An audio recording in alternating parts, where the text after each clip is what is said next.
ಇಂದಿನ ದಿನಮಾನಗಳಲ್ಲಿ ಆರೋಗ್ಯಕರ ಬದುಕನ್ನು ನಡೆಸಲು ಉತ್ತಮ ಜೀವನ ಶೈಲಿಯೊಂದಿಗೆ ಸ್ವಚ್ಛ ಹಾಗೂ ಉತ್ತಮ ಪರಿಸರ ಅತಿ ಅಗತ್ಯವಾಗಿದ್ದು, ಅದಕ್ಕಾಗಿ ನಾವು ಗಿಡ ಮರಗಳನ್ನು ಹೆಚ್ಚಾಗಿ ಬೆಳೆಸುವ ಮೂಲಕ ಪ್ರಕೃತಿಗೆ ನಮ್ಮ ಕೊಡುಗೆ ನೀಡುವುದರ ಮೂಲಕ ಪ್ರತಿಯೊಬ್ಬರೂ ತಮ್ಮ ಕರ್ತವ್ಯವನ್ನು ನಿರ್ವಹಿಸಬೇಕು ಎಂದು ಕ್ಷೇತ್ರ ಶಿಕ್ಷಣಾಧಿಕಾರಿ ಕೆಎಸ್ ಸುರೇಶ್ ಅಭಿಪ್ರಾಯಪಟ್ಟಿದ್ದಾರೆ. ನಗರದ ಹೊರವಲಯದ ಮುರಾರ್ಜಿ ದೇಸಾಯಿ ವಸತಿ ಶಾಲೆ ಆವರಣದಲ್ಲಿ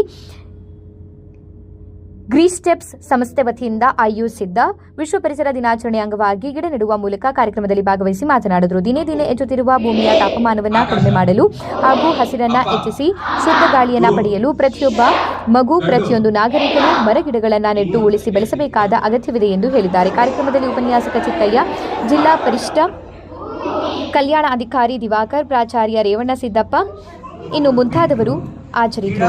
ಬೆಳೆಯಲಿಕ್ಕೆ ಪೂರಕವಾದಂತ ಒಂದು ಸಂಪೂರ್ಣ ಸಹಕಾರವನ್ನು ನಾವು ಮಾಡಬೇಕು. ನಾವು ನೆಟ್ಟು ಅದೇ ಹೋಗ್ತೀವಿ, ನಾಳೆ ದಿನ ತಿರುಗಿ ನೋಡಲ್ಲ, ಗೊಬ್ಬರೇನೋ ನೀರೇನೋ ನೋಡಲ್ಲ. ನಾವು ಅದಕ್ಕೆ ಅದನ್ನ ದಿನ ನೋಡ್ಬೇಕು. ಅದಕ್ಕೆ ನಿಮ್ಮ ಮೇಡಮ್ ಅವ್ರು ಹೇಳಿದ ಹಾಗೇನೆ ಗಿಡ ನಮ್ಮನ್ನ ಮಾತಾಡ್ಸ್ತದೆ, ನಮ್ಮ ಜೊತೆ ಮಾತಾಡ್ತದೆ. ನಾವು ಮಾತಾಡ್ಸಿದ್ರೆ ಮಾತಾಡ್ತದೆ, ಅದು ನಾವು ಮಾತಾಡಿಸಿದ್ರೆ ಅಂದ್ರೆ ಮಾತಾಡಲ್ಲ. ಅದಕ್ಕೆ ಮಾತನಾಡಿಸುವ ಸೂಕ್ಷ್ಮ ಸಂವೇದನಾ ಶಕ್ತಿ ನಿಮಗಿದ್ರೆ ಅದು ಮಾತಾಡ್ತದೆ. ಹಾಗೆ ನಿಮ್ಮಲ್ಲಿ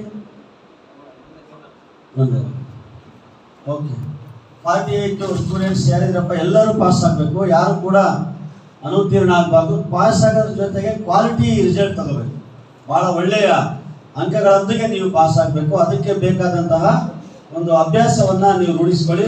ನಿಮ್ಮೆಲ್ಲರಿಗೂ ಒಳ್ಳೆಯದಾಗಲಿ. ಹಾಗೆ 6ರಿಂದ 9ನೇ ತರಗತಿಯ ಮಕ್ಕಳು ಸಹ ಈಗಿನಿಂದಲೇ ಚೆನ್ನಾಗಿ ಓದಬೇಕು, ಭಾಳ ಶಿಸ್ತಿನಿಂದ ಶ್ರದ್ಧೆಯಿಂದ ಅಧ್ಯಯನವನ್ನು ಮಾಡಬೇಕು. ಭಾಳ ಒಳ್ಳೆಯ ಅವಕಾಶ ಕಲ್ಪಿಸಿದ್ದಾರೆ, ಅದನ್ನೆಲ್ಲ ತಾವು ಚೆನ್ನಾಗಿ ಉಪಯೋಗಿಸ್ಕೊಂಡು ವಸತಿ ಶಾಲೆಯ ಮಕ್ಕಳು ಎಲ್ಲ ರೀತಿಯಲ್ಲಿ ದೈಹಿಕ, ಮಾನಸಿಕ, ಭೌತಿಕ ಸಾಧನೆಯೊಂದಿಗೆ ಬೇರೆ ಮಕ್ಕಳಿಗಿಂತ ಒಂದು ಉನ್ನತವಾದ ಸಾಧನೆ ನಿಮ್ಮಿಂದ ನಾವು ನಿರೀಕ್ಷೆ ಮಾಡ್ತೇವೆ.